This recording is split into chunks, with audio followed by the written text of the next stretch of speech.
Hi, this is Mark Witt, Director of Teen Quest, and today we're talking to Brad Coleman from First Baptist Church of Perrysburg, Ohio. Brad, welcome to our little program today. Glad to be with you today. Hey, Brad, where is Perrysburg, Ohio? I spent 4 years in Westerville, Ohio. I went to Otterbein College, so I know where the center of the state is. I know where Columbus is, but where's Perrysburg? Actually, if you know where Toledo is, we're about 15, 20 miles south of Toledo, Oh, I see. right down I-75. You don't But, sound like a guy from Ohio, though. Yeah, where are you from? now, originally from eastern Kentucky, most recently from central Kentucky, and then we came up here this August will be 2 years ago. And how do you like Ohio? I like it other than the cold. The cold. It's too cold for you. You got to be over here in western Pennsylvania. We've got snow, and it's snowing hard, and we're expecting probably a couple more inches today. So you can see a fireplace in the background. I got to keep this place warm. Right. I want to ask you, Brad. We want to talk about a little bit about discouragement today, and there's a lot of youth pastors that come and go. I think the average tenure for a youth pastor is probably less than 2 years, and if you're there more than 2 years, it's probably you're probably breaking a record. But a lot of the reasons a lot of youth pastors, I'm guessing, leave ministries because they're discouraged. Right. How many people would you say are become discouraged in ministry? I have several friends that are either pastors or youth pastors, and I think it can be very discouraging. One of the things too is coming into a new ministry is that you take about 6 to 8 years, they say, to really get a ministry rolling the way it should be, and especially my generation, we're in a hurry. We want to come in there and get it going, and when it doesn't look Instant like success. we want it to look, right, then we get discouraged, and it's easy to do. Go ahead. We're in a McDonald's society. It's right now, right here. We want to get fast. But a youth pastor comes in and he's having fun with kids and he's playing with kids. How can you get discouraged with all that stuff? Well, I think once you get involved in the kids' lives, you start to find out that ministry is real messy. A lot of kids are hurting, especially in the junior high school kids.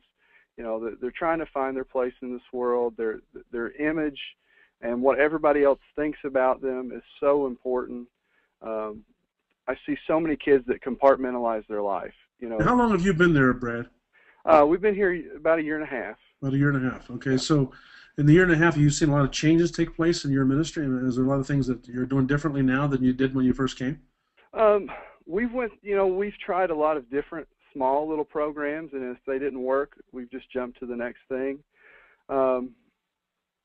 We're still pretty much the same vision as when I first got here, which is just build relationships with the kids. But when I first got here, it was all about showing them that they're valuable to God. If there was a mission statement my first year, that was it. Show these kids are valuable to God. And now it's kind of gone from that. So it's still that, but more of a focus on help them to fall in love with Christ. Would you say that your biggest discouragement is you set your expectations differently or higher than maybe should have been, and things just don't go the way you think they should go as fast as they should go? I think one of my biggest problems is I try to focus on the audience of me or the audience of the kids or the audience of the parents instead of letting God be my audience, which is who I should be concerned about, pleasing and doing that and basing my success and being encouraged, from Christ instead of trying to how good of a speaker I am. Because, you'll find out right here on the phone that I'll and I'm not the greatest, most polished speaker, but that's not what it's all about. And it's just realizing that. It's that relationship with that student and love for the Lord and love for that kid. Right. So what do you do when you are facing discouragement and things just aren't going your way and you're just things are falling apart and you're just like, man, I wish I could come up with some answers. What do you do? How do you deal with that? What can you tell another youth pastor that may be listening or watching right now to help them? I'll tell you, I came 2 years, soon be 2 years ago in August, and it was about 9 months in that I really probably hit the most discouraged I had come. I looked around at the kids and I felt like I was speaking to the wall a lot of times. I hadn't seen any real big growth. We'd added a few students, but we'd lost a few students, so we were pretty much the same size. And I was really discouraged, and I really kind of hit, I guess, the rock bottom. And you're probably ready to quit. I was. Well, I looked and I was just thinking, well, maybe maybe it's not here that I'm supposed to be. Maybe if I had a different group of kids, maybe if I was at a different place, I would be better. And I really struggled with that with a few days, but through prayer and just reminding myself that I know this is exactly where God has put me to work with these kids, and I love these kids. And God just really helped me realize that my perspective was wrong.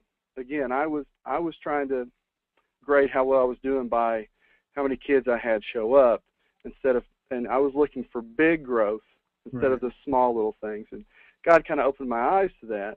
And through that, I've started keeping a folder, actually just right here in my desk. It's literally titled "In Case of Encouragement Need." And basically what I put in there is any note that I get from a parent or a pastor or a student or even my wife, anytime when a student gives me some kind of paper, some pictures and stuff of events and stuff that have been successful, little notes on little things that that have encouraged me. Look, when a student just remembers a lesson that I taught when I first got here, and they started to integrate that into their life in some way, just anything that encourages me, I keep it in that folder. And when so you go back and refer to it all the time. Right. So when I start to get discouraged and I start to fall back into that slump, because I think we all do from time to time, things hit us, things aren't going as well as we want them to, we can't see as much change. And you're right, I reflect back to that folder and say, look, here's the change. Look, here are these people that have sent me this note saying, we see what you're doing.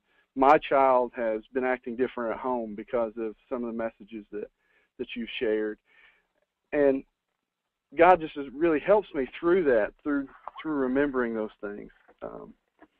I think everybody should have something like that, some kind of file or folder that they can just look, because we tend to forget. We tend to forget the good things and hold on to the mistakes and the bad things. How big is your church?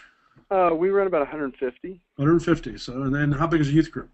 Right now, we're topped out. If everybody came at the same time, we'd probably have about 18 to 20. 18 to 20. All right, that's a good start. I mean, you've been there a year and a half. Can you imagine what it's going to be like if you stick with it for another 7 or 8 years? Right. And how that place can explode. Now, if a parent wants to send their kid to your church, what do they do? Is there a phone number? You have a web address? You have an email address? Can you give us that stuff? Sure. If you can go to fbcperrysburg.net, that's our website. You can also find us at First Baptist Church of Perrysburg on Facebook. My email is real simple. It's brad4youth@gmail.com. Anybody wants to ask any questions or anything, you can shoot me an email. I check that all the time. Awesome. I'm speaking to Brad Coleman from First Baptist Church in Perrysburg, Ohio, and we're so glad that you came on with us today to share your thoughts on discouragement. And I'm sure there's a lot of people out there that are watching or listening that have faced the same thing, and maybe some of the things that you shared today could encourage them a lot. Right. Thanks so much. All right. Well, thanks for having me.